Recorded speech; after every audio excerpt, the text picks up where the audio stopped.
Today is Thursday, June 6, 2019. Coming up on Roland Martin Unfiltered, today's 75th anniversary of D-Day. You probably wouldn't know that because you didn't see many black soldiers, and so that's why we have a black show. We'll be talking with retired General Kith, also the author of a book on black soldiers and D-Day. See, that's what we do here. We talk about black people. All right, also, Beto O'Rourke will be joining me. I had an interview with him earlier today where we talked about a variety of issues, including what he is going to do for education, HBCUs, his thoughts on charter schools, and what will he be saying to white folks about white fear. Yep, I don't want to miss that conversation. Black youth suicide between the ages of 5 and 12 has surpassed that of white children. What is going on? We'll talk to an expert. Plus, the editor of The Atlantic says writers who can write really long features are almost exclusively white males. I have something to say about that. And Central Park 5 prosecutor Linda Fairstein loses her Woman of the Year award from Glamour. It's about damn time. And guess what? More crazy-ass white women. Yes, we have video. It's time to bring the funk. I'm Roland Martin Unfiltered. Let's go. He's got it. Whatever the miss, he's on it. Whatever it is, he's got the scoop, the fact, the fine. And when it breaks, he's right on time and it's rolling. Best believe he's knowing. Putting it down from sports to news to politics. With entertainment just for kicks, he's rolling. Yeah, it's Uncle Roro, y'all. Yeah, it's Roland Martin, yeah. Rolling with Roland now. He's funk, he's fresh, he's real, the best, you know he's Roland Martin now.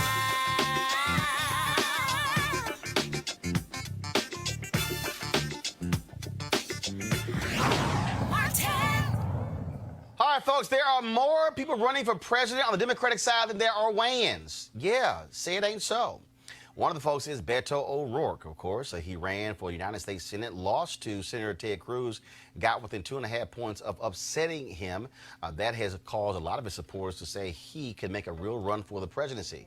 Well, earlier this morning, he and I had a conversation. We talked about a variety of things, including his plan to register more than 50 million voters and make sure that an additional 35 million folks can vote in 2024. Here's our conversation. Well, first off, welcome to Roland Martin Unfiltered. Congressman Beto O'Rourke, how are things in your world? Things are great. I'm in Atlanta. We just had a voting rights forum last night. I'm going to get a chance to meet Stacey Abrams today, a little bit later today. I'm really looking forward to that on this same subject. And then have a chance to speak to a group later this evening before moving on to Iowa tomorrow. So grateful to be in Georgia.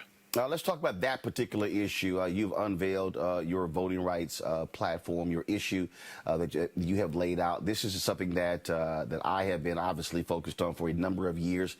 The reality is that on the Republican side, there's this constant focus to suppress the vote all across the country, whether we're talking about Georgia, whether we're talking about Florida, Alabama, Mississippi, especially in North Carolina.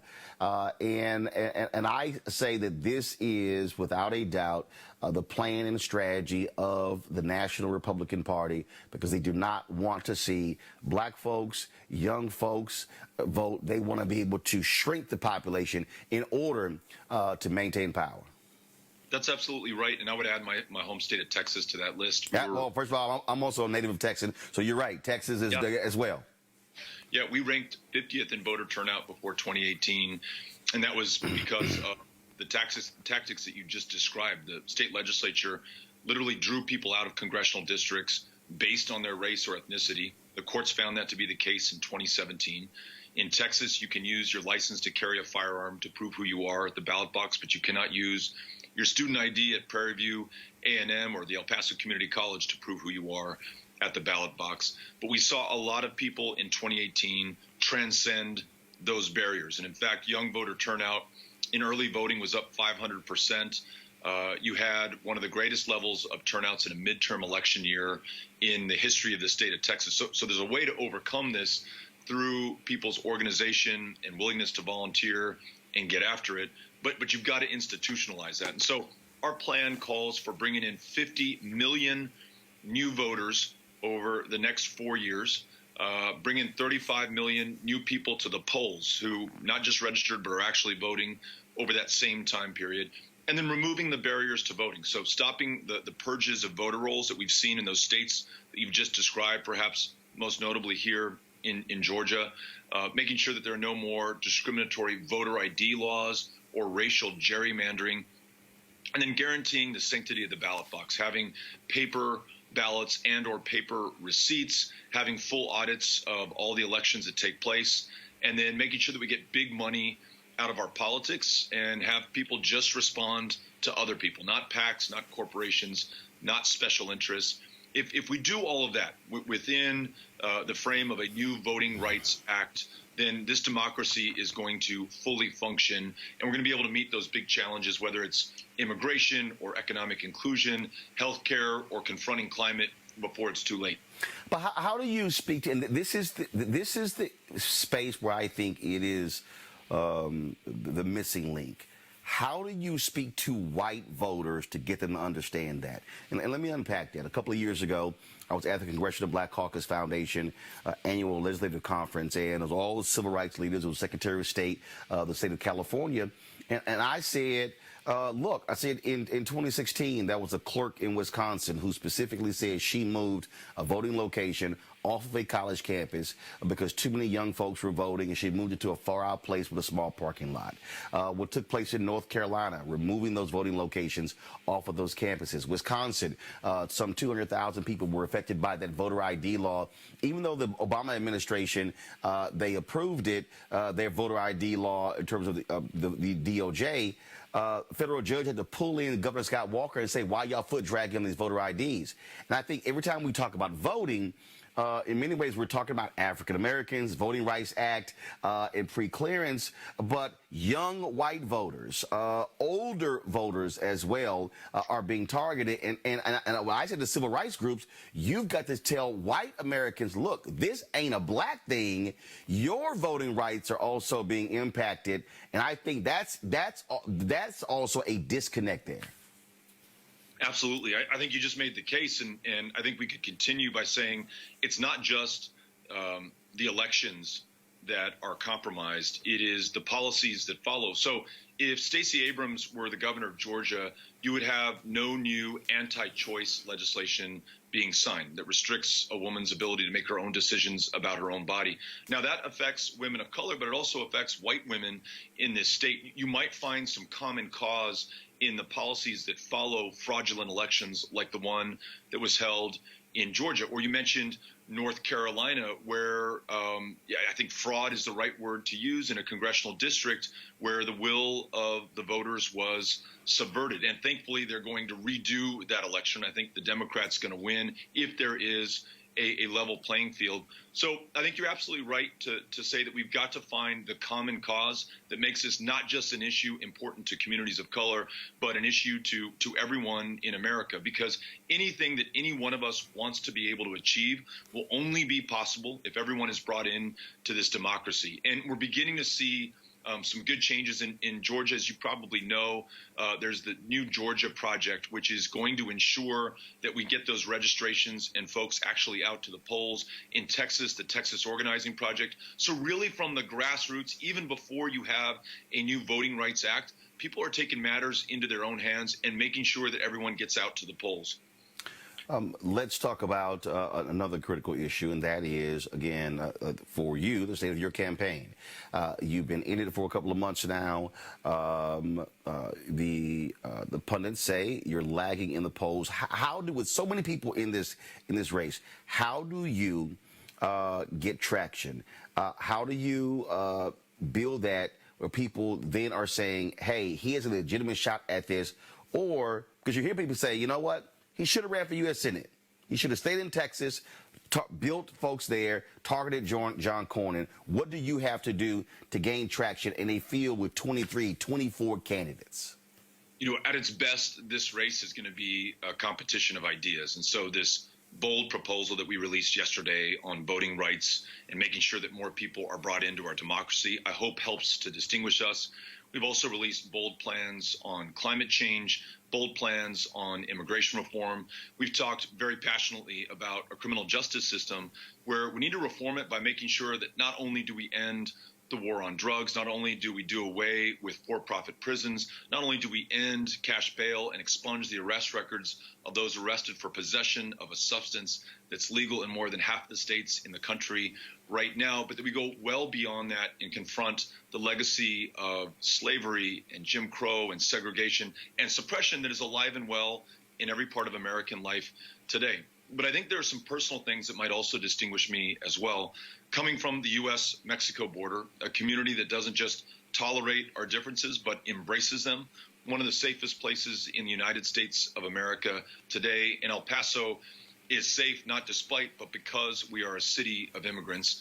And in this race that we ran last year in Texas, one of the reddest states in America, we went to every single county and brought people in. It didn't matter how rural, how small, how red. We were going to show up with the courage of our convictions, talking about the most important issues, but then bringing you in to this process. And we also didn't take the big blue places for granted either. We showed up there as well and included people in the outcomes of that election. And though I didn't win at the end of the day, we got close. We won more votes than any Democrat had in the history of the state of Texas, won independence for the first time in decades, brought Republicans along as well. And as you know, we now have 2 new members of Congress, in part as a result, both Democrats replacing Republicans, 17 African-American women elected to judicial positions in Harris County. So we were able to help fix our democracy in Texas and bring more people in. I think that's the only way that you beat Trump in 2020. It's the only way that you bring this country back together again in 2021. One of the areas that is also critically important that I talk about a lot deals with economics, and that is you've got 2.6 million black-owned businesses in America. 2.5 million of those only have one employee. When we had 1.9 million black-owned businesses several years ago, they were doing an average revenue of about $110,000 a year. Today, here we have 700,000 more black-owned businesses, and they're only doing an average revenue of $54,000 a year.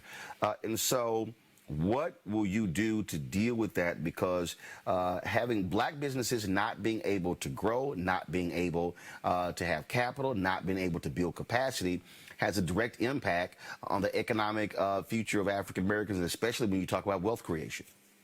I want to double the amount of money that we have in community finance institutions to get capital into the community so the businesses that you just described can expand and grow, hire, invest in new equipment and technologies, and expand their customer base. I want to make sure that the federal government, through the billions of dollars in procurement decisions that it makes, favors true small businesses and helps specifically minority-owned businesses to expand. One of the legacies that I just described, that I alluded to in terms of slavery and segregation and redlining, is the fact that you've got 10 times the wealth in white America than you do in black America. And this is going to exist and persist and be exacerbated unless you have structural changes in how the government purchases and how capital gets out into communities. So those 2 structural changes in terms of community lending, doubling the amount that we get out there, and procurement decisions from the federal government. And if you match that with a new deduction for small business owners in the tax code, especially these small businesses that you're talking about, I think you begin to get closer to parity, or at least you get people on the path to be able to pursue something closer to parity going forward. Those are 3 concrete steps that we can take. Let's also so stay on that, because when we talk about, again, fostering job growth and job development, when you talk about those dollars, one of the biggest complaints that I've heard from mayors for years is that you've had plans in the past where they said, fine, we'll take the money and then we'll send it to states.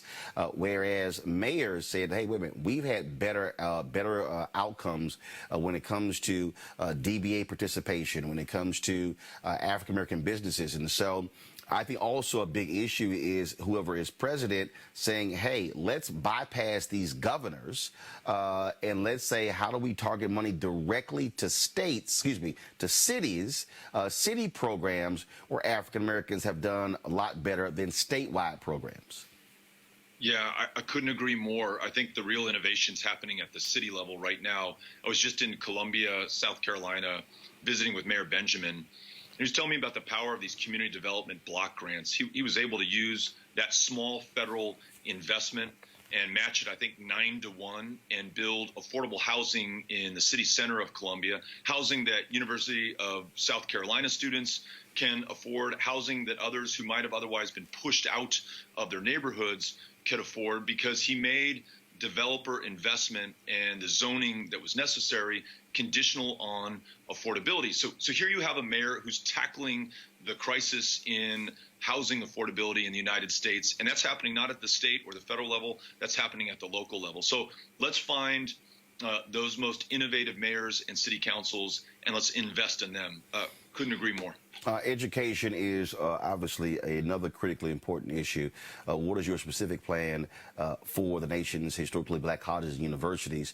Obviously, in Texas, you have institutions that are private. You have Houston-Tillotson in Austin. You also have Wiley College, and you have Paul Quinn there in the Dallas area. And then, of course, your larger ones, TSU in Houston as well as Prairie View, but also across the country. What is your plan for HBCUs? I was just fortunate enough to be able to give the commencement at Paul Quinn College last month. And one of the things that I learned from my visits to Paul Quinn is it is the first urban work college in the United States of America. They've been able to reduce the cost of tuition through this program. They've been able to guarantee more of their students jobs right after graduation, and the level of indebtedness is much lower than it was, say, 10 years ago at Paul Quinn College. But we know that HBCUs, because of smaller endowment sizes, have a much larger challenge in being able to make college affordable and prevent students from graduating with $30,000, $40,000, $60,000 in student loan debt. So a greater investment from the federal government in these HBCUs is absolutely critical. Any plan to make sure that we have free community college, that we do a better job of elevating unions and access to apprenticeships, must be combined with an investment in HBCUs, and then the ability to pay down debt affordably. So let's lower the interest rates, and let's absolutely expand the public service loan forgiveness program. If you're willing to work at the VA, teach school, invest part of your life in public service, I want to wipe clean the student loan debt that you carry so that you can focus on your career, your life, and serving others. Let's talk about, we talk about primary and secondary education. I went to magnet schools in Houston, Jack Hayes High School, Magnet School of Communications. I am a huge supporter of charter schools because for me, my belief, I believe in every form of education if it works for the children. And so when it comes to charter schools, which is also an opportunity for African Americans to control schools, run the schools, control the curriculum, control the economics, what is your stance on public charter schools? So I think there's a role for charter schools for some of the reasons that you just described. But I think that there's not going to be an opportunity to charter our way through all challenges or opportunities that we have. There's also some really extraordinary public schools in the city in which you were educated. We were visiting Kashmir Gardens after Harvey. And one of the things that the president of the Neighborhood Association told me is that we were hit by a storm long before Harvey. And he talked about just lack of social, educational services, the ability to get a healthy meal, kind of a food desert in that area. And we were passing Kashmir Elementary, and I said, well, this has got to be a poor-performing school. And he said, actually, this is really the bright spot in our community. It's a complete school. So not only do you have free and reduced breakfast and lunch, but you have primary and mental health care services at that school, which many kids are unable for whatever reason, perhaps because Texas failed to expand Medicaid, unable to access, but they're able to access them there at that school, world-class public school educators, instructors, and teachers. So I think investing in them, making sure that pre-K is universal across this country, that teachers can focus on just one job because they don't have to work 2 or 3 as they do throughout Texas and too many states in this country right now. That's going to necessitate greater federal investment in programs like the Individuals with Disabilities Education Act, Title I funding. Make sure that those are laboratories for innovation as well. So I think that public education can be foundational to our larger economic success, but we've got to make it a primary focus. And right now it is not. Well, I got a couple of minutes left, and so when we talk about also how we move forward, I said this to Senator Bernie Sanders, and I've said this to every other white Democrat. I believe that what we're seeing with Donald Trump is we're operating in this age of white fear, that we have individuals who understand the demographic changes in this country. How do you directly talk to white voters to get them to understand that this whole we keep hearing economic anxiety? I think white Democrats have to look white voters in the eye and say, you are being played on racial politics and the fear of the changes in the country. And I think it has to be explicit. It has to be clear. And also, I think white Democrats have to also go to the reddest places in the country and look at white voters in the eye and say, your health care sucks, your economics suck, and guess what? You're being played because you're being played on racial fears. Are you willing to do that, to look white voters in the eye and say, look, stop blaming another ethnicity for what's going on here. The America's changing. You have to accept the reality of what's going on. Yes, the answer is yes. And that's what I did across Texas in 2017 and 2018. It's what I've been doing in this presidential campaign, going to Southwest Iowa, for example, and listening to and talking with farmers who are really bearing the brunt of this president's trade policies. I mean, the soybeans, the corn that they're growing can no longer find markets in Asia. If he imposes these tariffs on Mexico, they'll no longer be able to sell there. They're already underwater in debt. They're already underwater from the floods from the Missouri River. This president is absolutely punishing them and distracting them, or at least trying to at the same time, by trying to make them scared of Mexicans, who he calls rapists and criminals, or Muslims, who he wants to ban from this country, or calling Klansmen or white supremacists or neo-Nazis very fine people. And I remind folks that this doesn't just offend our sensibilities. This leads to changed practices in our country. Hate crimes in America up 3 years and counting in a row. You had the mosque in Victoria, Texas, burned to the ground on the day that he signed his Muslim travel ban. You don't put kids in cages until you first describe them as animals or an infestation. So, yes, we talk about that in the places you might expect us to, but we talk about those things in the places you'd least expect us to, in front of all white audiences in rural parts of America. It's the only way that we're going to confront this challenge together and be able to overcome it. And it's going to take all of us. And so, yeah, I want to make sure that we take that message everywhere in this country. All right, Beto O'Rourke, I appreciate you joining me and Roland Marc Unfiltered. Thanks so much. Thank you. Very grateful. All right, folks, let's have a conversation about Beto O'Rourke with our panel. Joining me right now is, of course, from left to right, Abisha Cross, political commentator, Sinclair Group, Dr. Greg Carr, Chair, Department of Afro-American Studies, Howard University, and Dr. Julian Malveaux, economist, President Emerita, Bennett College. And so, Abisha, I'll start with you. He's qualified for the debate. There were a number of things that Democrats said to qualify. But the reality is, with all of the hype, all of the attention, I remember in 2018, I was at different places, and there was some young black kids. They were like, "Oh, he must run for president. He's the only one who can win." And I kept saying, "But he lost." And that was it. And it was this. And again, and so he comes out, Vanity Fair cover, all of this coverage, and then peters out. There are 24 candidates. And the reality is, he's not in the top 5, top 7, top 8. Chuck Schumer's sitting there going, why aren't you running for the United States Senate? Do you believe that he should be running for president, or he should have stayed in Texas and run against Senator John Cornyn for that seat next year? He definitely shouldn't be running for president. I think that he was oversaturated during his Senate run last go round, but he definitely, came into this with a lot more esteem in himself than he probably should have had. Anyone who says I was born for this it should raise our level of sensibilities.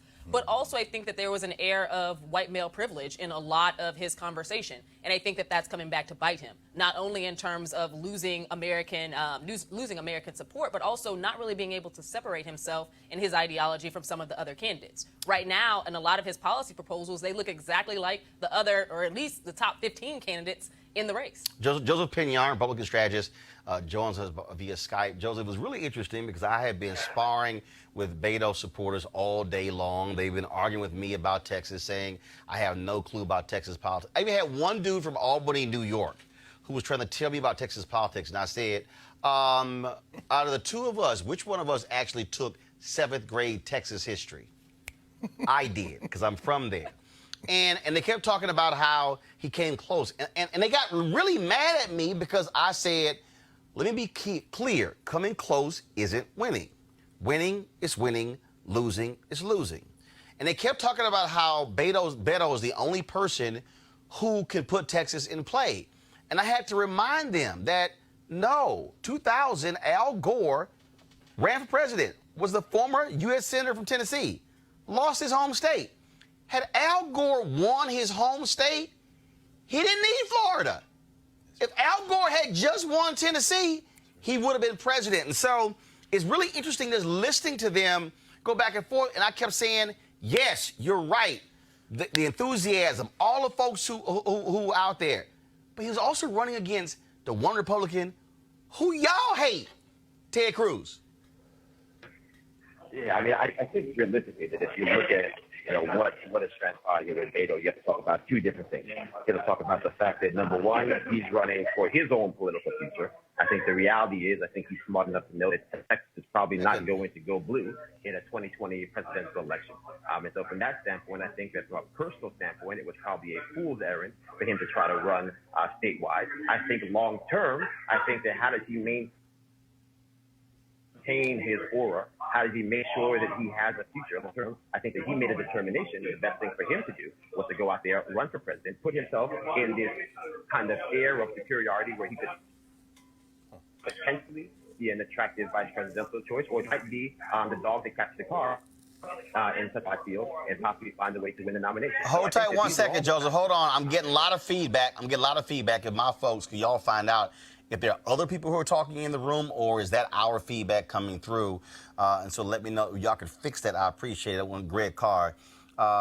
Again, this is a extremely crowded field, and you have to stand out. And if you look at where we are right now, Vice President Joe Biden comes out. He's a front runner. Bernie Sanders, he's lagging behind. Look at all the media fawning coverage of Pete Buttigieg. He's there. But you look at the policy proposals being thrown out by Senator Elizabeth Warren. She's gaining traction. The two largest viewership of town halls on CNN and MSNBC this year have been Senator Kamala Harris, second to only the Bernie Sanders town hall on Fox News. And so when you look at that, people are very surprised and shocked that Beto O'Rourke is so far down compared to the amount of attention and coverage and enthusiasm that he got. Well, yeah, I'd have to disagree with Joseph when he said that, he was a fool's errand for O'Rourke to run again statewide. I would have to agree with what you've articulated, your sensibility in terms of if he had stayed in Texas and run against Cornyn. We see Cornyn now coming out against Trump on this question of these tariffs against Mexico. Why? Because Cornyn is scared now. Texas isn't the Texas that when John Cornyn entered the federal legislature. And, and I understand O'Rourke is young, he has some talent, but his namesake, not Beto, but Robert Francis O'Rourke, as in Robert Francis Kennedy, by that age, he had been Attorney General of the United States. He had been in the United States Senate. He had run a presidential campaign, his brother, John Kennedy's campaign. Beto O'Rourke is a great example, and Pete Buttigieg, as far as I'm concerned, of real affirmative action.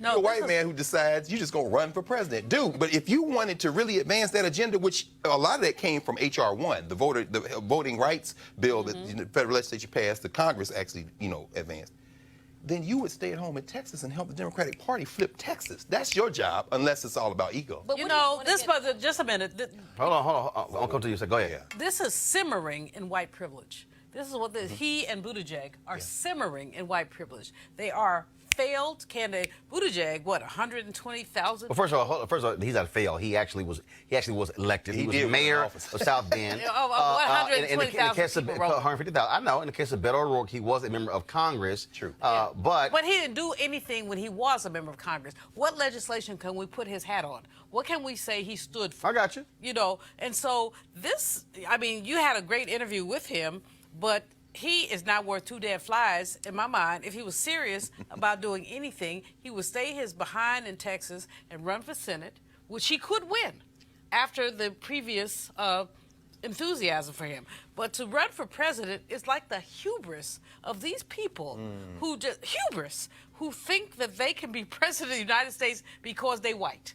Go ahead. In this conversation about him running for Senate in Texas, I think that there's a missing piece here. Castro is actually set up to run against Cornyn. And I think that Castro, to be honest, is a better candidate. I don't think that Beto would have been able to best Castro in any means. Yeah, but here's the problem. That's a good point. He's also running for president. So again, you have other what, Castro. No, you talking about? No, but you like have Lottie Dottie. Yeah, but what I'm saying is, president. you have arguably the two top Democratic candidates to run in Texas who are running for president who are not in the upper echelon. That's just the reality. Joseph, I think we fixed the audio there.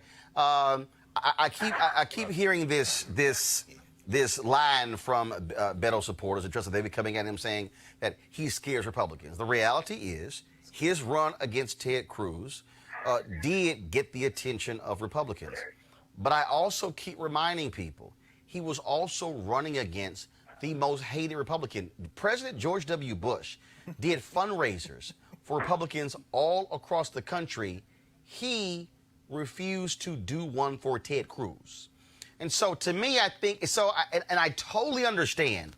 And yes, I can look at the numbers, the surge of independents, young voters across the board. But there were Republicans who hated Ted Cruz.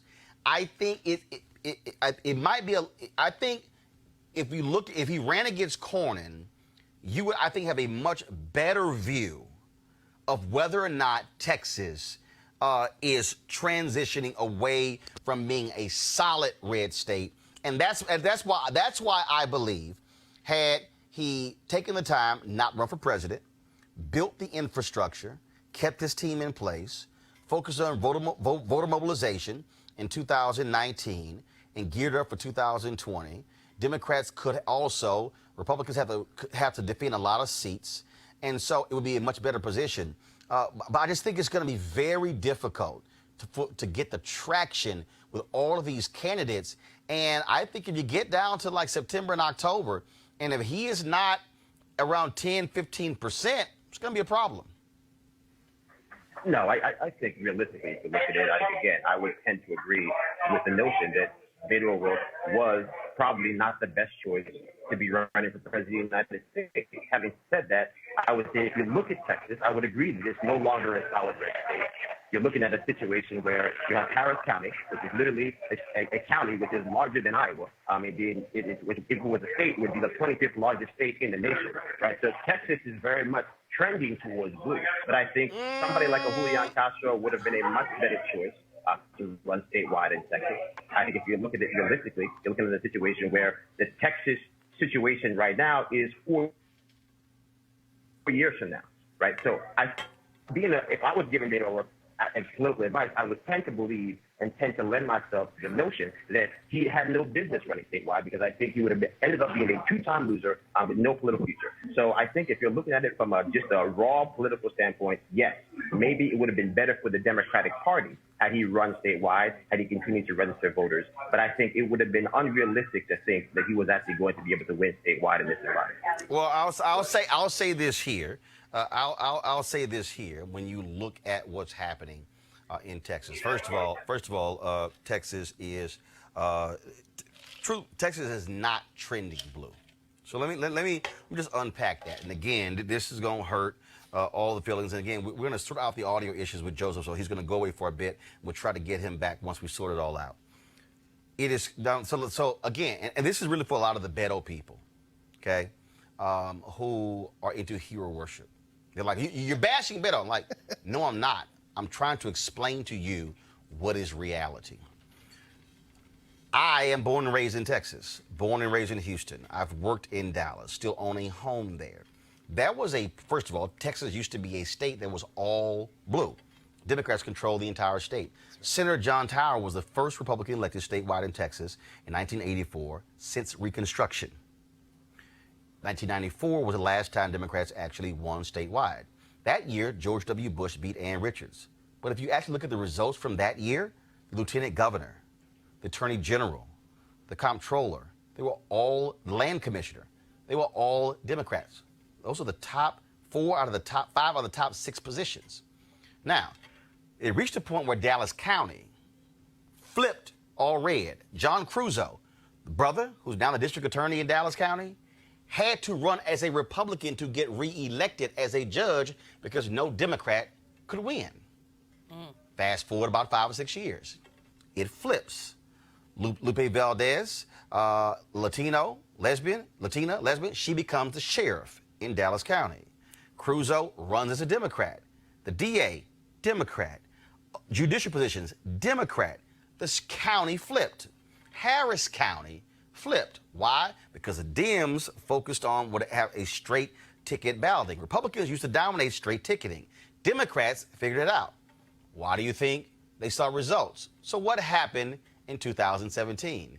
Republicans in the legislature got rid of straight ticket voting in Texas because the Democrats figured it out and they took control in Dallas and Harris County, Bexar County, which is San Antonio, Travis County, which is in Austin. They saw what was going on. The problem in Texas is, though, even with their gains in Dallas County and Harris County, Republicans still control every statewide elected position. And so all the Beto folks keep tweeting me, and I keep telling y'all, wake the hell up. Oh, it's going to turn blue. When you haven't won a single statewide position in 25 years, there's no such thing as we're about to turn blue. In order for you to turn blue, you got to win 1, then 2, then 3, 4, 5, 6, 7.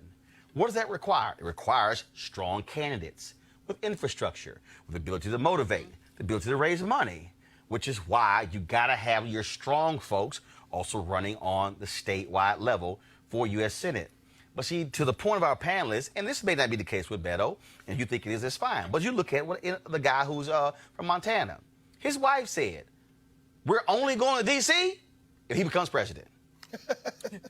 They gave no consideration to the United States Senate. Right. But you know why? Because they don't want to be backbenchers. They want the power of the presidency. And yes, Donald Trump has actually changed this whole equation because everybody now thinks they can be president. But the reality is, but you look at Senator Kamala Harris, district attorney, attorney general, United States Senate, now she's running. And so as we're watching this whole thing, just understand that's the case. I'm going to put a prediction down right now. The first debate is in a couple of weeks. The second debate is going to be in July. I'm telling y'all right now, it's at least 80 of these people ain't going to be around come November. Because you can't get to November and you're polling 1, 3, 4%. Just ain't going to happen.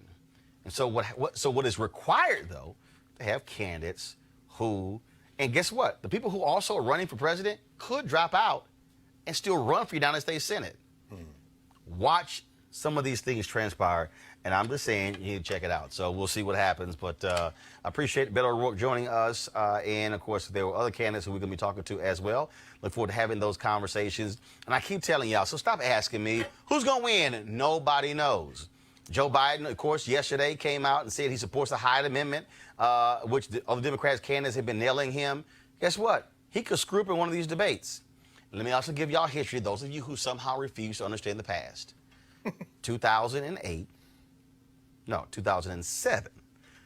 Senator Barack Obama was down 25 points to Hillary Clinton in August of 2007. That's right. In October, there was a debate in Iowa. She was asked a question about driver's licenses for undocumented workers. She blew the question. That was the door that cracked open that Obama walked through. That's how he was able to gain traction, and then he beat her in Iowa. So please, don't send me any crap right now about a poll showing this, showing who's beating who in Texas, who's leading right now. Folks, It's a whole lot that's going to go down between now and the first state that votes, and now and the second state. And even when Iowa votes, guess what? Early voting would have already started in California. So this is an entire different election. And so let folks debate in June, let them debate in July, and then we'll have a different conversation in August. But right now, I ain't getting excited about nobody. Because hell, at the rate we going, everybody ain't declared. Somebody else may run. Wow. So can we just say bye, Beto? No, Bye, no, Beto. no. I'm not going to say bye, Beto, because guess what? Things could change. But the bottom line is, by November, we'll see actually who has sea legs and who's in this thing. All right, going to a break right now. We come back. We're going to talk about suicide among young African Americans. We'll also talk about white privilege in media. And y'all know I got to show y'all some crazy-ass white woman. Oh, yeah, we got a little bit more stuff right here. Roland Martin Unfiltered. Back in a moment. You want to check out Roland Martin Unfiltered?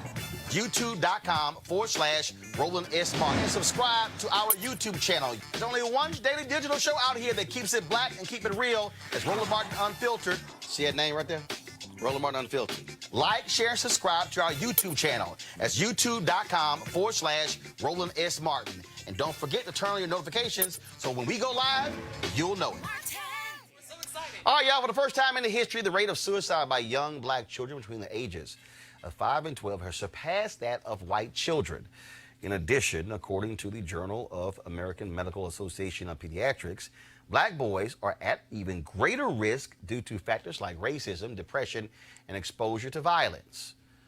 What is going on when it comes to suicide in black kids? Joining me now is Jawn Desper-Peters, Executive Director of the Black Mental Health Alliance. Jan, glad to have you here. So what's going on? Thank you. Even the publication that was put out by the American Medical Association realistically states that they don't know. They don't know why. The why is the million-dollar question. Is it because mostly white folks looking at it and they have not talked to black people? Yeah, well, that... See, this show's called Unfiltered, Jan. Right, We just okay. cut right to the Just chase. cut right to the chase. Right, this ain't I see. MSNBC. Okay, all right. We don't consider the feelings of white folks. Don't worry about it. Okay, all right. Feelings of white folks? What that? Right. I mean, and who's also doing the research? Who's doing the research to look at these young black children between the ages of 5 and 12? The first time in 10 years in them looking at this research and seeing that the rates are double that of white children between the ages of 5 and 12, which is, kind of unprecedented.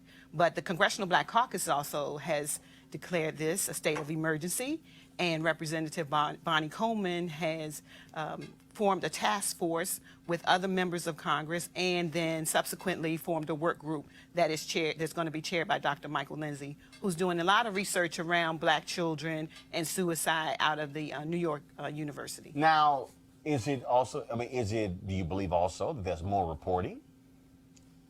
Is there more reporting of, because previously, they didn't even care what happened to black kids. Right. I think that definitely plays a part in it, that there's more reporting, that there's more of a magnifying glass on what's going on, not just with suicide, but with homicide. And so the numbers are so staggering with regard to black young people in general, but especially black males, that there is a lot of just people looking to see what's going on with our young children. I want to push back a little bit when you talk about young males, because there is significant evidence that young black women are also committing suicide at higher rates, that they're being bullied more, that all of the things that visit women, body image, etc., affect young black women. In addition to the fact that young black girls are not seen as girls, as children. Right. They're seen as women when they're as young as 5, 6, 7 years old. So what is the research showing about our girls, and what can we do about our girls? You're right with regard to the bullying piece, and the whole mean girl analogy is very real still. And that when we look at the children, the research does show that the young black males have a higher rate of incident than the young black females. And to what extent are we looking at adverse childhood experiences? So the ACEs scores for African American kids are typically a lot higher than they are for any other demographic of young people, largely because of growing up in poverty, but in all the societal ills that come along with that. Right. Having a parent who's incarcerated, having lost friends and loved ones to gun and gang violence, and all of those things help to, push that ticker point up. This is a very personal issue for me because I lost my brother at 12. He committed suicide. Mm-hmm. So when I think about what's going on with young people, particularly African-American boys, and how they are handling a lot of what's going on around them. My brother committed suicide 4 months after my mom died of cancer. Mm-hmm. It is a very real and very evident thing in my family, but also something that I see kids having to cope with across the country. Being someone who worked in education for a long time, when we think about suicide, when we think about mental health, it is not necessarily regarded in the same way in our community as it is in others in terms of seeking counseling, seeking help. It is seen as a weakness for black people because we have that. You're supposed to be that strong black woman. You're supposed to be that strong black man, irrespective to so much of society tearing you down every day. Right. So I'm wondering, within the research itself, how does that play out for youth? Well, a couple of things that you said. One thing is that there is still a lot of stigma around mental health and mental illness in the African American community. There is a lot of not talking about it. There are a lot of cultural norms where we as people tend to want to keep things in our home. You don't take this outside of your home. And because of that, because we haven't talked about it, we haven't learned to talk about it, right? And so when now, I don't know who's at the age where they're having children go to a pediatrician, but the pediatricians are now making assessments and screenings, and they're asking these young children, have you ever thought of harming yourself? Do you feel safe in your home? Are you being bullied? So it's a whole list of screening that goes on now that wasn't going on, let's say, 10 years ago. Greg, final comment. Just, Jan, first of all, thank you for the work because, this is so important. Our communities have never been safe outside of our communities. Wilma King's work on childhood during slavery. Black child death is nothing new in America. But what can our communities do to perhaps put a floor under these children? Because 5 to 12, and I'm sorry to hear about your brother, this is absurd. Right. What are some of the things that you see on the ground as you're working in the community, Baltimore area or wherever in the country, right, where we can kind of stand between this society and our children and help them at this point? One of the things that we do a lot of work, like you say, in Baltimore, and we do a lot of work with parents, and we're trying to have them have the real conversations. So more than just the talk around what your child does if they encounter law enforcement, yes, but also the talk around what your child is doing when they're feeling a certain way, and being able to identify and name those feelings, and not just from the traditional sheet where they show the different faces, but be able to have words that connect to their actual feelings, and then have adults pay attention to the children. We are gone are the days where children are seen and not heard. Yes. We really need to step back and create a new paradigm around that. Where should folks go to get more information if they are concerned about their child, niece, nephew, cousin? So the Black Mental Health Alliance's website is blackmentalhealth.com, or they can call our office at 410-338-2642. All right, Jan Peters, we appreciate it. Thanks so much. Thank you. Thank you all. It's so important. All right, today marks the 75th anniversary of D-Day. Of course, that was when the Allied invasion of Normandy. More than 9,000 Allied soldiers were killed or wounded, but their sacrifice allowed more than 100,000 soldiers to defeat Adolf Hitler in Germany. Now, of course, mainstream media, they've been covering this story all week. Donald Trump is overseas, along with many other American leaders, but you have not seen lots of attention focused on the role that black soldiers played in that battle. Joining me right now is retired Army General Kith Ward, and also the author of the book, The Forgotten, Linda Herview. That particular book is about, of course, black soldiers and World War and D-Day. And before we go to them, hear the words of some of the soldiers who actually served.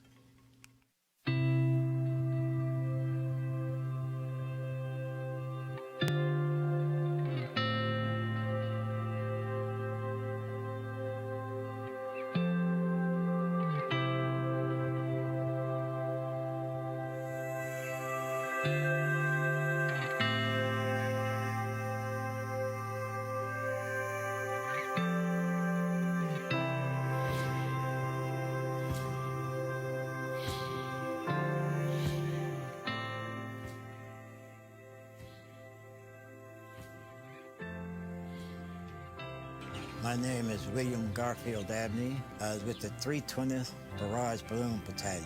My name is Arthur Guest, 3451 9688.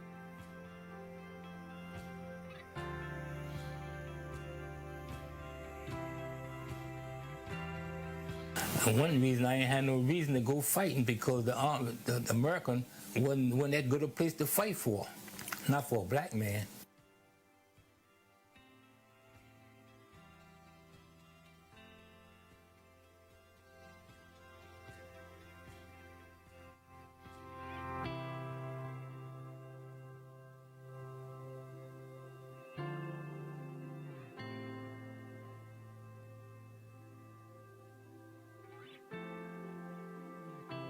We was all trained to handle these balloons. You would send those balloons up on the cable and that lit it up and bring it in. It was something like a canister bomb, and it would pull the bomb right down into the wing of the plane, and boom, the plane would blow up.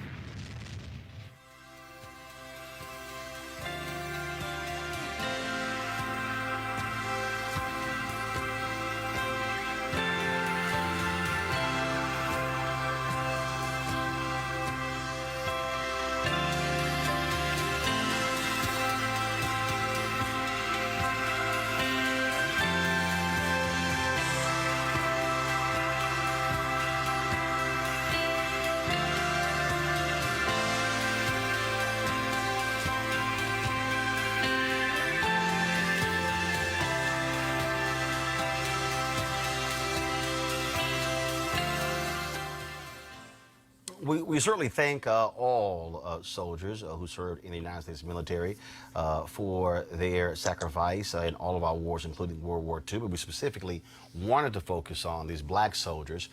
Kip Ward, you're one of the very few African Americans to ever attain the rank of 4-star general in the United States Army. And when you think about what these brothers went through, and these were brothers who went through this at that particular time, they were fighting on two battlefields. They were fighting for America against Hitler, and were fighting against America because of racism at the same time. You know, Roland, absolutely. First of all, good to be with you again. And, you know, those men, and in some cases women, who served during all of our nation's wars, as you've indicated, had many reasons for serving. Clearly, one of those predominant reasons was maybe by doing what they did to show America that they, too, were men, women, worthy of everything that this country had to offer. By going into battle, they could achieve those freedoms here at home. Certainly, as we know, wasn't always the case. And Kip, and when I was, again, so I love the people on social media because we operated in real time. So when I said the men, there were no women who were on the beach in Normandy that particular day. So I was specific to that because that's what we're dealing with. We talk about what black folks went through. We talk about again, here you are wearing a patch, we representing the United States, saying, pledging allegiance to fight for your country, knowing full well that when you go back home, you are going to have to encounter a different conversation. And over history, the role that these black soldiers played on D-Day, often not talked about. They certainly understood that. Coming back home, knowing that what they fought for abroad wasn't going to be available to them at home. But just as today, you know, the hope for a better tomorrow was a motivation for many of them. But by serving, maybe things would change for not necessarily them, but for those who would come behind them. And so their courage demonstrated in so many ways valiantly because they fought selflessly and fully knowing that what may be available for them wouldn't be there. But maybe by doing what they did, it would be something that those who would come behind them, other black Americans, could in fact have for themselves. Can you share with us, in your time in the Army, did you cross paths with any of those soldiers who fought on D-Day, those black soldiers? As you pointed out, no women to be sure, and only about 2,000. Unfortunately, many of them have gone on. I did meet one who has now passed on, who was in the anti-aircraft balloon barrage battery. Now, that was a group of men who were on that initial assault there. It was the 320th Anti-Aircraft Barrage Battalion. And so I met one of those gentlemen in fact, during the 60th anniversary of D-Day, when I was the Deputy Commander General of the United States Army Europe, and I was over there in charge of the European part of the commemoration, and he was in fact present during that time. I believe there's only one of those men still living today. When we think about, again, this history, when we think about black soldiers, I remember when Bill O'Reilly had the audacity to question Colin Kaepernick, saying he needed to read his book about World War II to understand patriotism. And I chose to actually read off a litany of books that Bill needed to read to understand black patriotism. To me, there is no greater patriotism to fight for a country that didn't love you.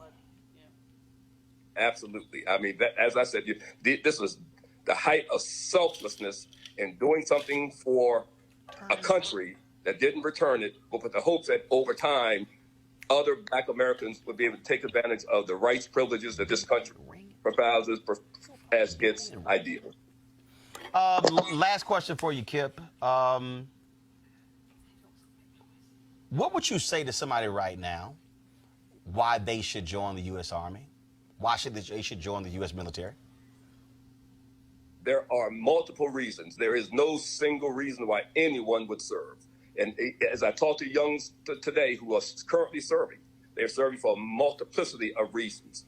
For better gain, something for educational benefits, for love of country.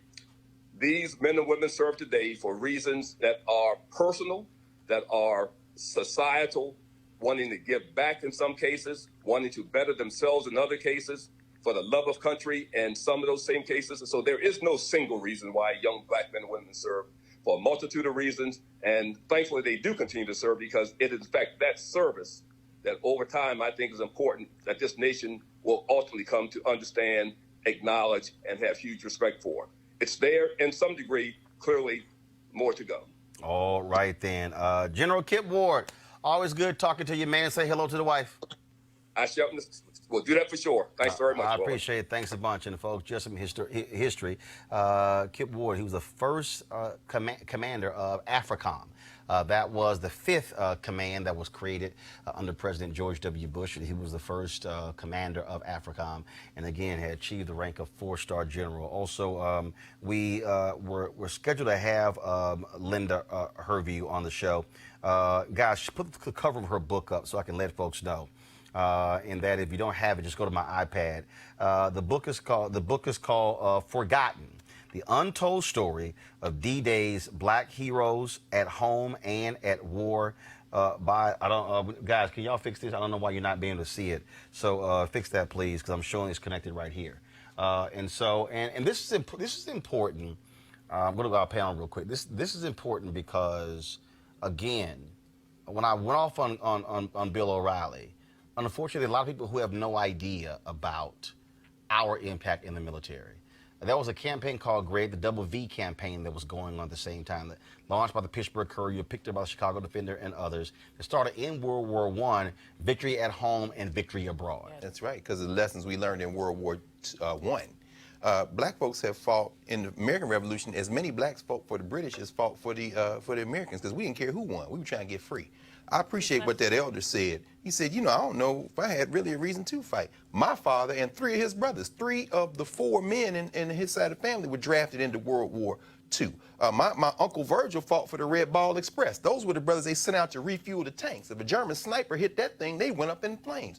Emmett Till's father was executed by the United States military. He's buried in a segregated cemetery in France, and that ring that was on his finger at the time, that's how they identified his son's body in Mississippi, because he was convicted of the crime of sleeping with white women. So it's called the paradox. Julian, hold on. Great finish. No, the reason I'm just saying this is that the books like Forgotten, another book called Liberators. We talked about Sister Leah Chase, Love, and Patton. General Patton, the 761st Tank Battalion, those were some of the first brothers who went in and broke into Auschwitz and the German to the concentration camp for the Jews. We are all up in this history, and finally, as you said, Double V, and you've talked about this many times, victory here, meaning what? We ain't going to halfway world to fight white supremacists and come back here and get lynched. That triggered the civil rights movement when those soldiers came back. Julian, hold on one second. Go to my iPad, please. I want to show you that. The book is called Patton's Panthers of the African-American 761st Tank Battalion in World War II by Charles Sasser. So I wrote a book after September 11th called The Paradox of Loyalty. Yes. The subtitle was The African American Response to the War on Terrorism. It really looked at that paradox of us fighting for the right to fight. Black people fought for the right to fight, to be considered Americans, even as we were not considered Americans. Black men marched down 125th Street in Harlem in 1919, saying, we are veterans, we want to be respected. And those veterans, many of them were lynched in uniform because they dared step up and say, we have the right to our American privileges. And so while I definitely respect our elder who was quite eloquent, I think that we also, as we heard the Orange Man talking on D-Day, I didn't listen to it, but go ahead. well, I listened to a little bit of it None of because it. I'm an insomniac, so I listened to whatever. none of it. He's talked about, can we all be united? No, Maryland farmer, we cannot be united when you basically disunite us. Fake bone and spurs. the fact is that we have never looked at the contributions of black people to this country. And I would just lift up the name of Dr. Olivia Hooker, who was in the Coast Guard, the last survivor of Tulsa, who fought to be, she wanted to be a Navy woman. They wouldn't accept her. She went to the Coast Guard. Our people, many of our people, not me, but many of our people are so patriotic that we will fight for the right to be American, and America continues to reject us. Misha, go ahead. That was going to be something I touched on. I think that having our patriotism questioned as black people because we want to protest, because we want to exercise our constitutional rights, because we want to be able to walk down the street and not be accosted, that's a problem. Because we've had African Americans serve in every major military advancement that this country has ever known. We have served as spies. We have served valiantly and died on the front lines and not been respected coming back. Our families have been left to perish. And to fight for a country and to preserve that, and to have the idea full-fledged, to believe in democracy, even when you don't ever see it fulfilled at home, I think that has to be something that America takes into consideration. Working in a news station today, there was nonstop coverage of D-Day. Period. Did not see one single contribution of an African American. And nor make the distinction that not all soldiers were equal during D-Day. All right, folks. A little bit later, at the end of the show, I'm going to actually play for y'all that commentary I did. Bill O'Reilly, more than 7 million views on Facebook, about 300,000 on YouTube. And so if y'all missed that, let me warn you in advance. Okay, first of all, it's on YouTube. I spit a bunch of books. So don't be sending me an email saying, Roland, what are the books you name? It's right there. All of them, the picture, name, author, you got it. It's all there. And so we're going to go to a break right now. We'll be back on Roland Martin Unfiltered. You want to support Roland Martin Unfiltered? Be sure to join our Bring the Funk fan club. Every dollar that you give to us supports our daily digital show. There's only one daily digital show out here that keeps it black and keep it real as Roland Martin Unfiltered. Support the Roland Martin Unfiltered daily digital show by going to RolandMartinUnfiltered.com. Our goal is to get 20,000 of our fans contributing $50 each for the whole year. You can make this possible. RolandMartinUnfiltered.com. Hey guys, they're back. MarijuanaStock.org has another great investment opportunity. If you were lucky enough to invest in their last crowdfunding campaign, you know they raised a lot of money in just a few months investing in legal marijuana farms. Now, those initial investors now own shares of a publicly traded company. Folks, the last time, again, a lot of y'all missed it. Y'all were emailing me. Oh, what about it? Well, guess what? Now they have a new investment opportunity that is as good, if not even better than last. I'm talking about industrial hemp CBD. Now, for those who don't know, the hemp plant is the cousin to marijuana with a much higher concentration of CBD, which means hemp CBD gives you all of the benefits of marijuana without getting you high. Until recently, hemp farming was practically illegal in the U.S. and heavily regulated by the DEA. However, the 2018 Farm Bill changed all of that, making it legal to grow hemp CBD in the U.S. and creating one of the largest commodities worldwide. They need land to grow all of the plants. This makes for an incredible investment opportunity, and that's where our good friends at 420 Real Estate come in. Now, first of all, they're black. I'm saying that because a lot of African Americans are not in. Now, we were hurt by marijuana laws and now white folks are benefiting financially from the change to those very laws. Well, the business model of 420 Real Estate is simple. They buy land that supports hemp CBD grow operations and lease it to licensed, high-paying tenants. That's right, they are hemp CBD landlords.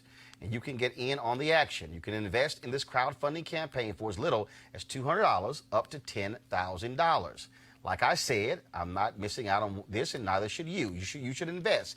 Go to marijuanastock.org, marijuanastock.org. You can get in the game and get in the game now. Also, a programming note, tomorrow on the show, we're going to have some sisters here in the studio talking about marijuana, because in D.C. This weekend, they actually have, let me find it right here, you can go to wgsummit.com, wgsummit.com. It is called the 2019 Women Grow Leadership Summit, and it's black women who are disrupting the cannabis industry. And so they're meeting in D.C. Tomorrow and Saturday. And so we're going to have the president and CEO on the show tomorrow to talk about that. All right, folks. Let me give you some word about Linda Fairstein. You know, she was the prosecutor who put away the Central Park 5. She's made a ton of money writing books. Well, guess what? She had to resign earlier this week from Vassar College, as well as another group there in New York. Now she's been stripped of Glamour Magazine's Woman of the Year Award, which she got in 1993. They now admit that they were wrong. This all comes on the heels of Ava DuVernay's drama series on Netflix called When They See Us. The petition to call for her to lose her book publishing deals and for Amazon to remove her books has now surpassed 25,000 and maybe as high as 50,000. I'm going to double check in a minute. It's on change.org. And so we certainly shall see what happens. But she should lose everything. Everything. Everything. No speeches, no books, no awards, nothing, because she is still walking around saying that those 5 committed the act. And we know that's a doggone lie. All right. Crazy white people. Y'all know what that means. No charcoal grills are allowed. I'm white. I got you, Pearl. Illegally selling water without a permit On my property. Whoa! Hey! You don't live here. I'm uncomfortable. Lord have mercy. A Texas teacher was fired after asking Donald Trump on Twitter to remove the illegals from her school. Georgia Clark of Fort Worth admitted she wrote those tweets, but she thought she was sending a DM.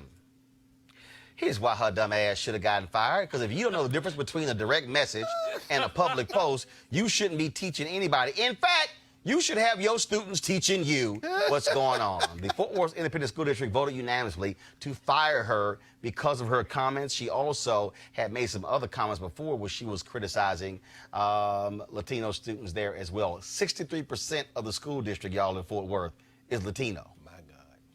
Girlfriend is cray-cray. Not only, I mean, I don't understand, like you said, what do you call them, Roland? The crazy Crazy-ass white people.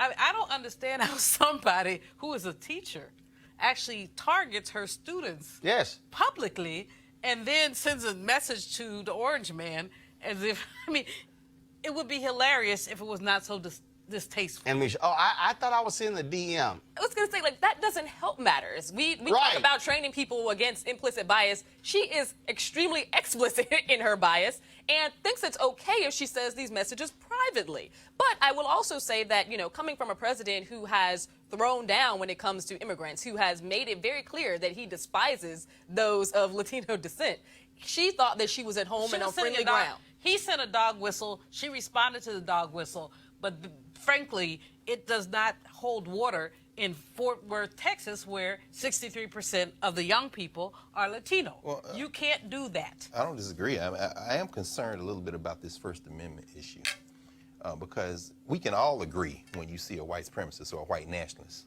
The question will become when they turn that lens on one or more of us. What happens to the black woman, for example, who says something in a classroom or that is clearly provable by facts that says about World War II or something, and somebody doesn't like it? Next thing you know, they want to get rid of her for something she said and say, well, no, but you look in that case now, speech is a precedent. I mean, I'm with you on this Linda Fairstein thing. I mean, you know, she should lose everything, but the question becomes, what happens when Amazon removes her books Right. and then turns around and removes Farrakhan mine. or Jeremiah Wright or your mine. books, right? And then, so I don't know where we're headed, but I'm just concerned because white supremacy never does anything without a plan after the first thing they've done, and that's the thing I'm a little Well, the First nervous. Amendment piece, Greg, is really important. Dr. Carr, is really important for us to understand the First Amendment piece. But the other piece of it is the whole notion of what's happening to our nation and the fact that we are more diverse and that people have to be not tolerant, but accepting of the diversity that we're experiencing. Well, speaking of diversity, folks, they're lighting up Jeffrey Goldberg. He's the editor-in-chief of the Atlantic magazine. Why? Because he made some comments that dealt with the issue of diversity in journalism. He says that pretty much the people who can write long-form pieces, 10,000-word pieces, exclusively white men. This is a quote. It's really, really hard to write a 10,000-word cover story. There are not a lot of journalists in America who can do it. The journalists in America who do it are almost exclusively white males. Now, some have said that he was trying to make the point that they are trying to fix that. But in fact, I want to pull something. Let me pull this story up because he actually said something else that I thought was interesting, which is really going to be the focus of my commentary on this. Because y'all know, I have no problem at all sitting here jacking these folks up because of what they do.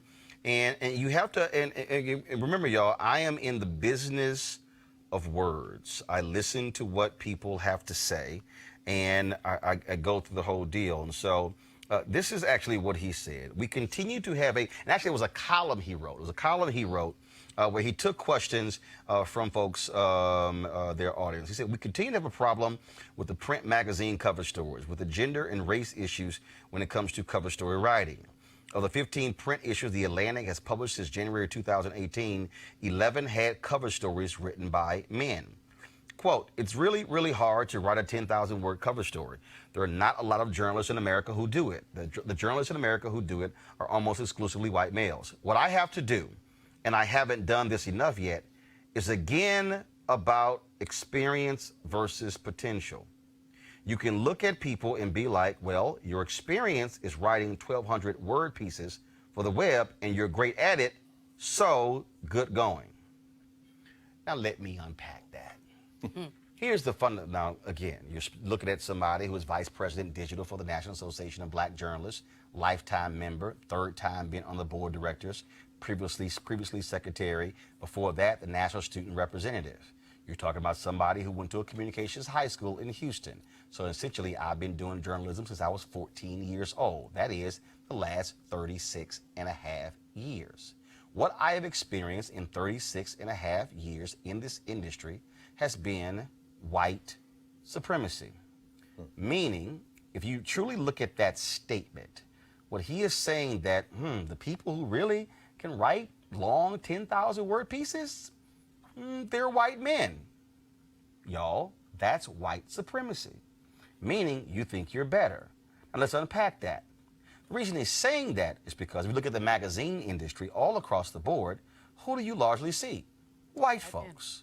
When Spike Lee did one of his previous movies, he said, I will not do any magazine interviews unless you send a black journalist. Oh, white folks lost their mind, but it forced them to look at their newsrooms. They looked up and went, damn, we don't have anybody to send, because they didn't even acknowledge that it was an all-white newsroom. This is the equivalent of saying, you know what, it'd be great for an African-American to be the CEO of a company, but you know what? Those with the experience to run companies are simply white men. But see, what bothers me is when he talked about this whole issue of, when he said experience versus potential. See, if you are a real editor and you want to fix this problem, and then you have individuals who work at your place who are black, and they've written 1,200-word articles, do you know what you do the next time? You assign them a 4,000-word article. And then when they do a 4,000-word article, you assign them a 7,000 or 8,000-word article. And then when they've done that, you assign them a 10,000-word article. Actually, it's not hard. I've run 3 black newspapers. Every paper I've run, there were some people who were excellent, who were top of the line. But I always knew I couldn't solely depend upon them because I might need somebody else to write a cover story one day. And so I had to look into the newsroom to say, okay, was your skill set, and your skill set?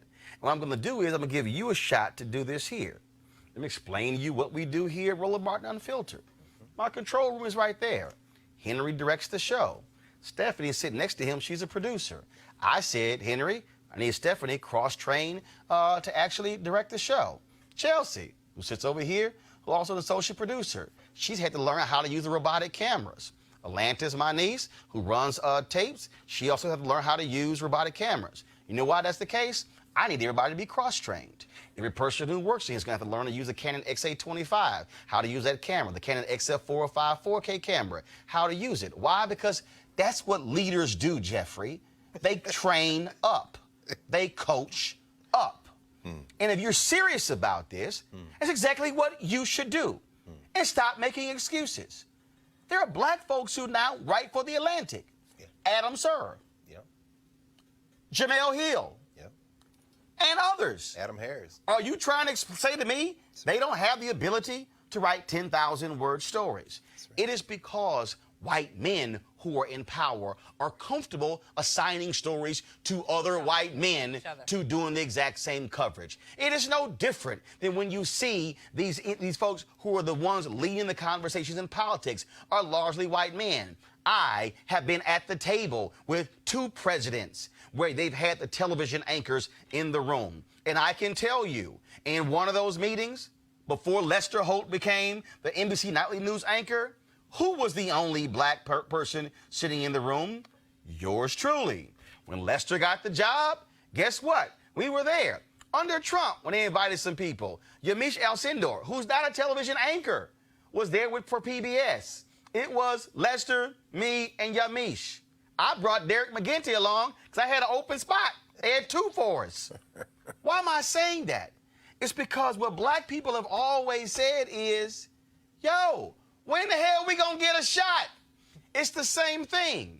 If you keep pursuing white supremacy by trying to use experience as the reason why we can't find anybody, that's why you'll never find anybody. Because as long as you say if 11 men wrote cover stories, you're going to have more men writing because you never actually make the effort. And here's the other piece. If you got somebody who isn't seriously experienced, but they have enough experience, that's why you have good-ass editors to edit their pieces. Y'all, I keep telling y'all, and I need y'all to hear me, why this is the last bastion. This, media. Why? Because media is America's greatest export. The world knows us because of our movies, because of our television shows, because of our newscasts, because of our music. That is what is exported to the world. People learn about America through what they see and hear on the big screen, small screen, now when it comes to digital media, and also when it comes to music as well. And so when Hollywood says, oh, we can't take that black film and they don't do well overseas, they do. You're actually promoting the same nonsense. Because when you say that, that means we're not going to put a black person in the film here because it's not gonna can't take it overseas, so therefore we can't sell it. So the black person never gets to be the lead. So y'all understand how this whole thing goes? This is the game. And I keep trying to explain to y'all that. And see, what I also keep trying to explain to y'all, why it's important, why you got to have shows like this and black people running it, because I can do a roll call right now of the black people who have come through my shows, Washington Watch, News One Now, and Roland Martin Unfiltered, who when you turn on cable news, all of a sudden you see them. Paul Butler at MSNBC, Angela Rye at CNN, Shermichael Singleton, when you saw Paris Denard, when you see David Swerdlick, Lauren Coates, when you saw her on Hardball, she was on a panel on Hardball. Whose show does she host? Mine. Hosting ain't the same as a panel. You know what that's called? Opportunity. I saw Lauren said, I think she has host potential. Put her in the chair. Now she has her own show on Sirius XM. But CNN, y'all ain't seeing CNN put her in the host chair. But she can. And guess who says she should host Jeopardy one day after he retires? Alex Trebek. What did Alex Trebek see in Lauren Coates that nobody else saw? But CNN won't put her in the host chair. Do y'all see where I'm going? Jeffrey Goldberg, do you see where I'm going? If somebody who's in power doesn't decide to change the paradigm and begin to break this whole deal open, then it doesn't change. That's the only reason we support Branch Rickey. Jackie Robinson could always play ball. That's right. Jackie Robinson played ball in the Negro Leagues. By the way, he wasn't the best in the Negro Leagues. So it was no shock he succeeded in Major League Baseball because, hell, we knew he could play. Somebody just simply had to open the damn door, as James Brown said. Just open the door and I get it myself. The reality is, Jeffrey Goldberg, don't sit here and whine and complain about, oh my goodness, there's all these men. No, have the guts. No, have the balls to actually say, I am going to assign a woman the cover story. I'm going to assign an African American the cover story. And if anybody in the room has a problem with it, then take it up with me, because that's why it says editor-in-chief. Jeffrey, I've run 3 black newspapers and I had total control. I ran blackamericaweb.com. I had total control. I was the host and managing editor of News One Now. I'm the host and managing editor of this show, and I'm the owner. And guess what? I run it. My suggestion to you, learn how to be a damn leader and change the game. Poop or get off the pot. Oop. All right, y'all. I want to thank our panel for being here. Amisha, thanks a bunch. Greg Carr. Of course, Dr. Julianne Malveaux as well. If you want to support Roland Martin Unfiltered, y'all take the music out. I'm going to play the Bill O'Reilly commentary. You should want to support Roland Martin Unfiltered, go to RolandMartinUnfiltered.com. Join our Bring the Funk fan club. Don't forget, every dollar goes to support this show. As I said to y'all, again, today is the 75th anniversary of D-Day. And it's important for us to acknowledge African Americans and our contributions. So, when I was at News One Now on TV One, Bill O'Reilly had something to say about Colin Kaepernick and patriotism. Then I had something to say to Bill O'Reilly. Y'all get to enjoy this. I'll see y'all tomorrow. Speaking of not caring about black people, Bill O'Reilly. Oh, Lord. Folks, the Fox News host the other night, 2 nights ago, he tried to chastise Colin Kaepernick. Hey, he's written some book, and then he decides to go on his show, actually on the Today Show earlier, then he goes on his book, and he said this about the San Francisco 49er quarterback who's been protesting by kneeling during the national anthem for the purpose of bringing attention to police brutality. So here's my message to Mr. Kaepernick and his sympathizers. No nation is perfect, but American police officers very rarely shoot civilians. The statistics prove it. Also, while there is social injustice and blacks have suffered in this country, most Americans deplore bias, and we have seen tremendous improvements in that area. To overhype the few police shootings that do occur and to create hostility toward your own country should be put in a basket of deplorables. Perspective is everything in life. Now, I am going to send Kaepernick a copy of Killing the Rising Sun. I am not confident he will read it. But if he does, he might understand that millions of Americans have given their lives for the cause of freedom. Freedom for blacks in the Civil War. Freedom for everybody in the Revolutionary War. Freedom for Asians and freedom for Europe in World War II and World War I. I do not respect Colin Kaepernick's actions. I think he is wrong in the extreme. And I think his frame of reference about his own country is scant. S-C-A-N-T.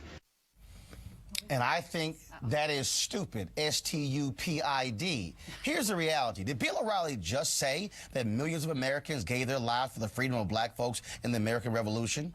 Last I checked, black folks were not free during the American Revolution. In fact, last I checked, many black folks who first came to this country in 1619 fought for the British in order to gain their freedom. That's a historical fact.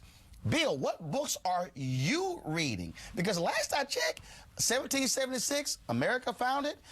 Emancipation Proclamation did not come on until 1863, almost 100 years later, Bill. So exactly but black folks were freed during the American Revolution. Oh, then Bill, of course, cited the Civil War. And again, somehow believing that, oh, no, they were fighting for the freedom of black people. Really? So please explain to me the Great Compromise of 1877 that entered the period of Reconstruction after 12 years that ushered in Jim Crow. You know that deal that was cut where Republican Rutherford B. Hayes became president and Democrats said you got to pull the federal troops out of the South? See, that's the same history, Bill. So please explain to me again how black folks were freed, because if black folks were freed with the Civil War, then that means we would not have had Jim Crow. I mean, we would not have had to go through the Civil Rights Movement. But then, of course, you then have the audacity, the unmitigated gall to actually say that, oh, it was also about freeing black people during World War II. But please explain to me how many black soldiers came back to America and they still had racial hatred. Explain to me the black soldiers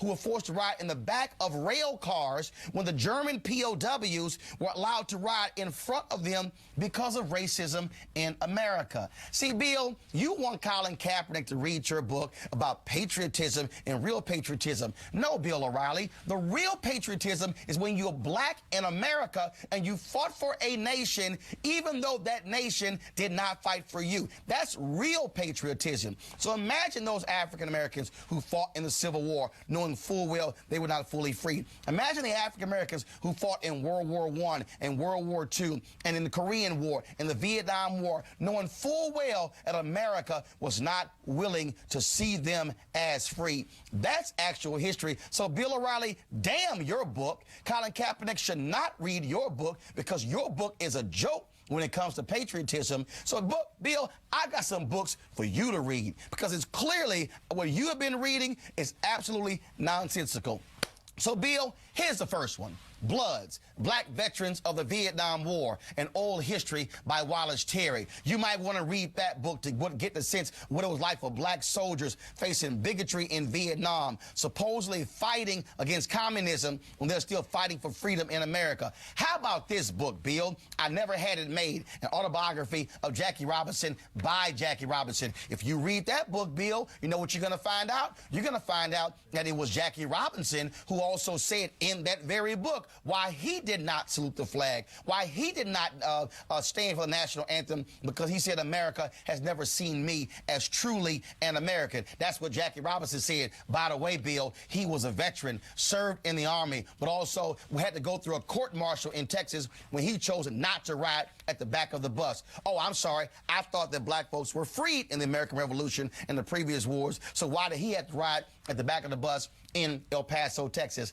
Let's go to the next book, Bill. Patton's Panthers, the African-American 761st Tank Battalion in World War II by Charles Sasser. That details those brothers who were sitting here fighting alongside Patton. Here's another book for you, Bill. American Patriots, the story of blacks in the military from the Revolution to Desert Storm by Gail Lumet Buckley. Yes, right, black folks, actual American patriots. Here's another book, Bill, Strength for the Fight, a history of black Americans in the military by Bernard C. Nolte. Something else you should read. But how about this one? Benjamin O. Davis Jr., American, an autobiography, a black man who we went to West Point and they did not speak to him for an entire year while he was at West Point. See, Bill, I thought we were all Americans. I thought we were all free. But you mentioned World War II, which your new book is about. So why don't you read this book called The Double V Campaign, African Americans in World War II by Michael L. Cooper. See, here's what you don't realize, Bill. The Double V Campaign was about fighting for victory abroad and victory at home. It was Robert Abbott, the founder of the Chicago Defender,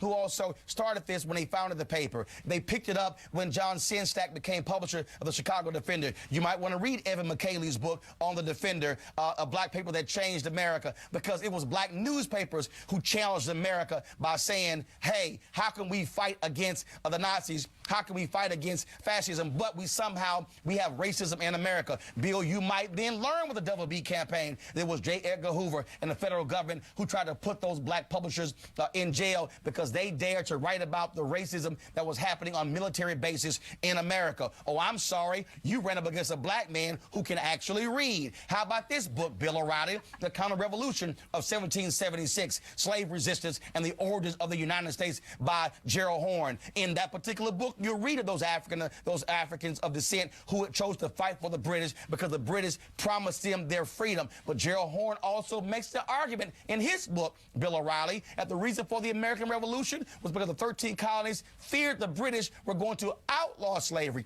abolish slavery, which was their only income in the United States. Because, see, Bill, it was slavery. It was picking cotton that created capitalism in America. It allowed America to become the greatest a nation when it came financially, not the Industrial Revolution, but it was picking cotton. But I got another book for you, Bill, on the altar of freedom, of black soldiers' Civil War letters from the front by James Henry Gooding. See, that's another book. I got one more for you, Bill, Buffalo Soldiers, the Colored Regulars in the United States Army by T.G. Stewart. Also another book, Bill, The Marines of Montford Point, America's First Black Marines by Melton McLaurin. If you can read, Bill, they got an audio book so you can actually listen to them. You actually hear the stories of black soldiers talking about what was it like to have a uniform on, to have an American flag on their shoulder, but still face racism in the military. I dare say there has been no person who has been a true American patriot than an African American who has been willing to fight for this nation when the nation would not fight for him and her.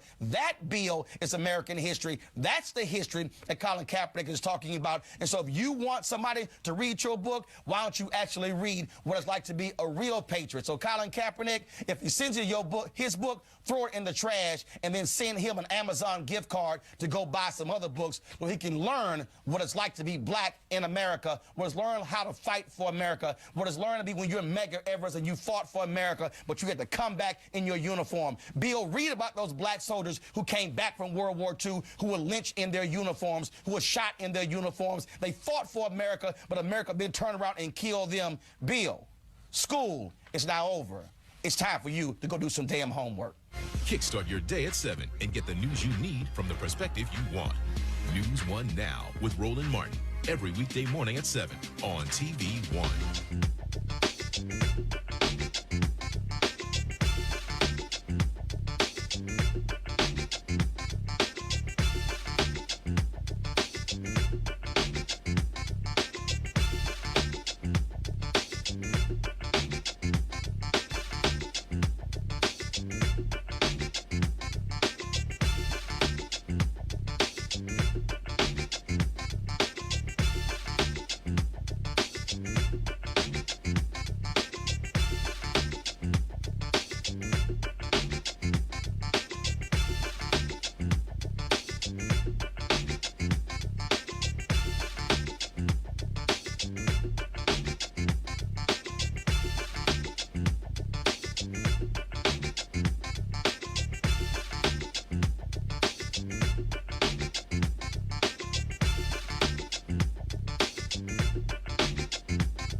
You want to check out Roland Martin Unfiltered? YouTube.com/Roland S. Martin. And subscribe to our YouTube channel. There's only one daily digital show out here that keeps it black and keep it real. It's Roland Martin Unfiltered. See that name right there? Roland Martin Unfiltered. Like, share, and subscribe to our YouTube channel. That's YouTube.com/Roland S. Martin. And don't forget to turn on your notifications so when we go live, you'll know it. Hey fam, want to check out Roland Martin Unfiltered, the blackest show on all of digital, cable, and broadcast. Check out our audio podcast. There's only one daily digital show out here that keeps it black and keep it real. It's Roland Martin Unfiltered. Press play. You want to support Roland Martin Unfiltered? Be sure to join our Bring the Funk fan club. Every dollar that you give to us supports our daily digital show. There's only one daily digital show out here that keeps it black and keep it real. It's Roland Martin Unfiltered. Support the Roland Martin Unfiltered daily digital show by going to RolandMartinUnfiltered.com. Our goal is to get 20,000 of our fans contributing $50 each for the whole year. You can make this possible. RolandMartinUnfiltered.com.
I think that collectively.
You want to support Roland Martin Unfiltered?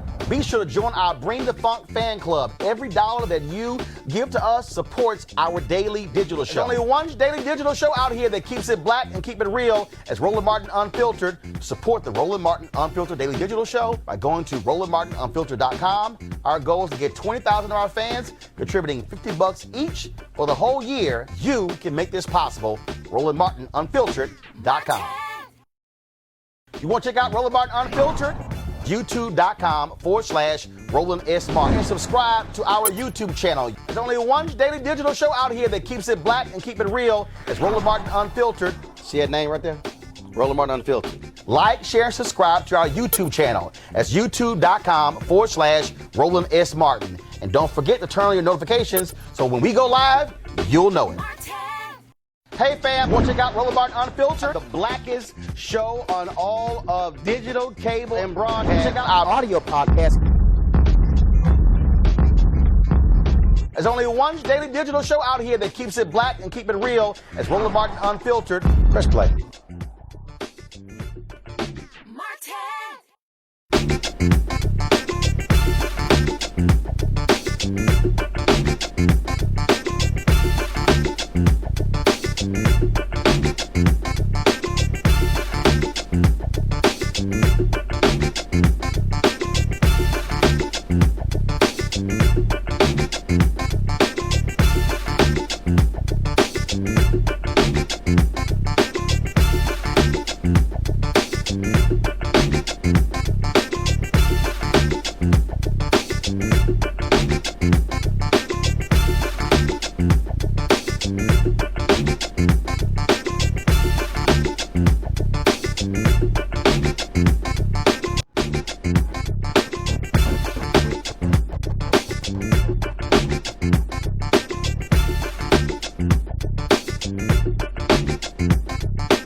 Martin Unfiltered, the blackest show on all of digital, cable, and broadcast. Check out our audio podcast.